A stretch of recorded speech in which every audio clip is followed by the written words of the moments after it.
Olá, professor Sérgio Gabriel com vocês. Sejam todos muito bem-vindos ao meu canal. E a pergunta que eu deixei para vocês é: você sabia que existe mais de uma modalidade de locação empresarial? Então vem comigo para a gente discutir isso. E pessoal, quando a gente se preocupa em saber que existe mais de uma modalidade, isso diz respeito, primeiro, para a gente falar com propriedade sobre o Instituto da Locação Empresarial e, ao mesmo tempo, para a gente saber como tratar os contratos, né? Porque se existe mais de uma espécie, consequentemente, haverá uma variação de regras nesses contratos. Então, vamos entender um pouco como funciona isso para vocês passarem a partir de agora a ter um pouquinho mais de propriedade sobre o tema. A primeira coisa, quando a gente fala de locação empresarial, pessoal, é pensar na locação empresarial convencional. A Lei de Locações de Imóveis Urbano, a Lei 8.245 de 91, ela é dividida praticamente em duas partes. Ela vai tratar da locação residencial e ela vai tratar, a partir do artigo 51, da locação não residencial. Então, onde você vê não residencial, entenda a locação empresarial.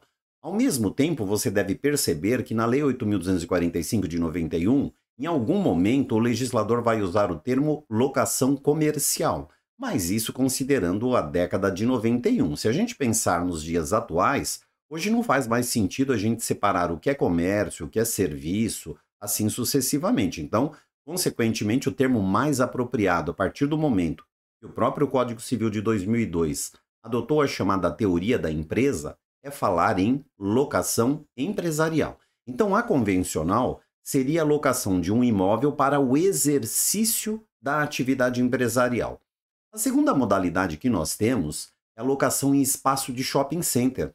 Você poderia dizer assim: professor, mas a locação em espaço de shopping center é uma locação empresarial. Eu estou locando um imóvel justamente para o exercício de uma atividade empresarial? Sim, mas com algumas características que são peculiares a esse tipo de locação.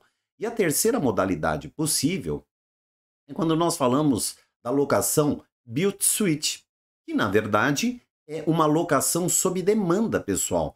O locatário ele procura um locador que ou ele tem um terreno e vai fazer uma construção ou uma adaptação do imóvel segundo as necessidades do locatário, ou ele até adquire o terreno, faz a construção para atender às necessidades. Então, cada uma dessas três locações, com a sua respectiva previsão legal, como eu estou indicando aí para vocês na tela, ela tem suas características. Vamos entender cada uma delas, pessoal? A primeira modalidade, a locação empresarial convencional, que vem prevista no artigo 51 da Lei 8.245 de 91, ela tem uma característica marcante, pessoal, que é proteger o fundo de comércio. Fundo de comércio é todo o conjunto complexo de bens que você reuniu ali para que aquela empresa possa produzir resultados. E para isso, ela precisa gerar uma identificação com o público consumidor.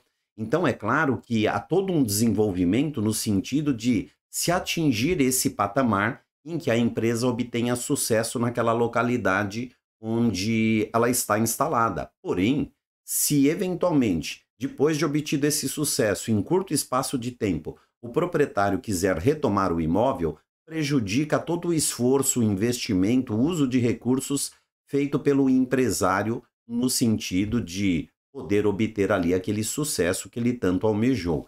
Então, para isso, o que é que esse tipo de locação, pessoal, tem de diferente de uma locação residencial? É que ela permite a chamada renovação compulsória do aluguel.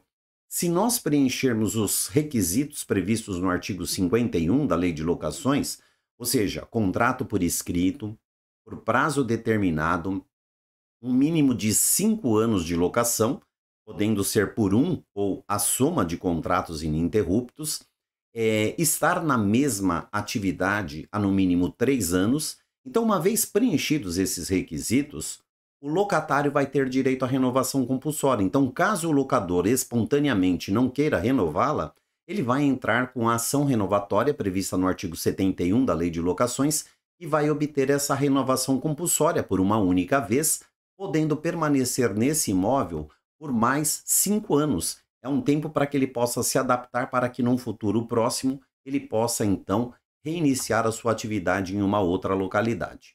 A segunda modalidade é a locação empresarial em espaço de shopping center, como eu falei para vocês. Não seria a mesma locação? Não, veja. ela tem uma previsão própria no artigo 54 da lei, e a característica marcante que existe nesse tipo de locação é aquilo que vem do direito americano que nós chamamos de proteção do tenant mix. E, na verdade, dentro de um shopping, se você olhar, existe uma reunião de esforços. Então, o que faz com que haja uma garantia de público naquele espaço é a soma do esforço de cada uma das pessoas que estão instaladas dentro daquele empreendimento comercial. Então, é claro que nesse caso, as regras, elas precisam ser adaptáveis à realidade daquele próprio local.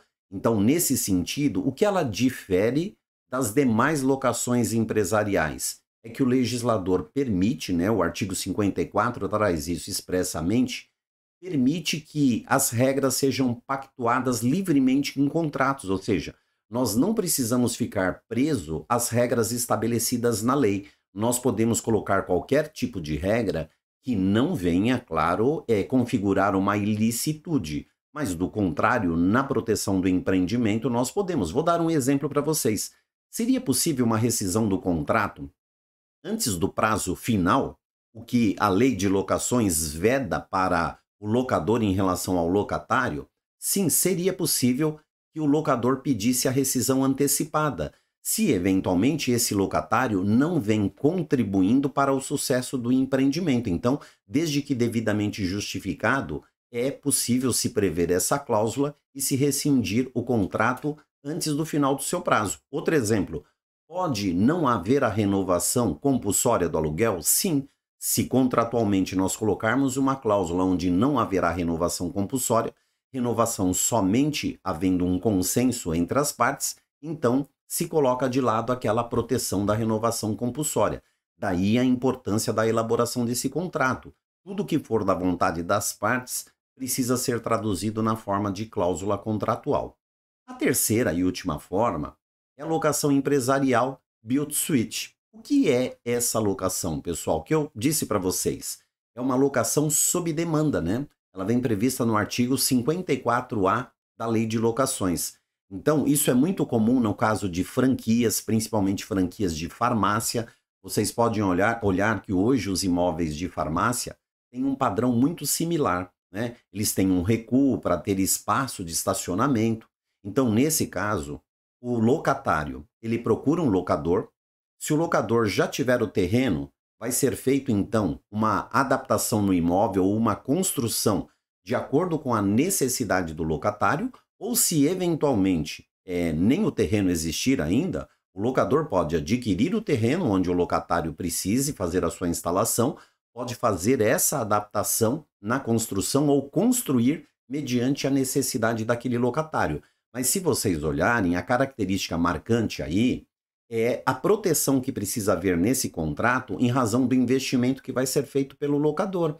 Então, normalmente são contratos com tempo de locação mais longevo, locações para 10, 15 anos. E por que isso, pessoal? Porque precisa haver o retorno do investimento que o locador fez. Então, consequentemente, quando você vai estabelecer o prazo contratual, você estabelece o prazo para você diluir aquele investimento que foi feito ao longo dos anos em que o locatário vai permanecer naquele imóvel. Então, é outro contrato que eu digo para vocês que as características dele exigem que as regras sejam estabelecidas em contrato de forma a se fazer essa preservação. Então, pessoal, aqui foram as minhas contribuições para vocês entenderem as espécies de locação empresarial.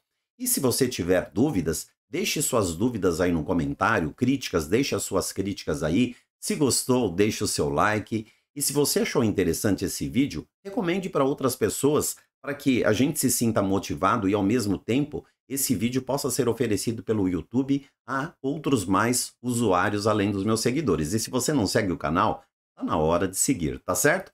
Empresarial é mais legal.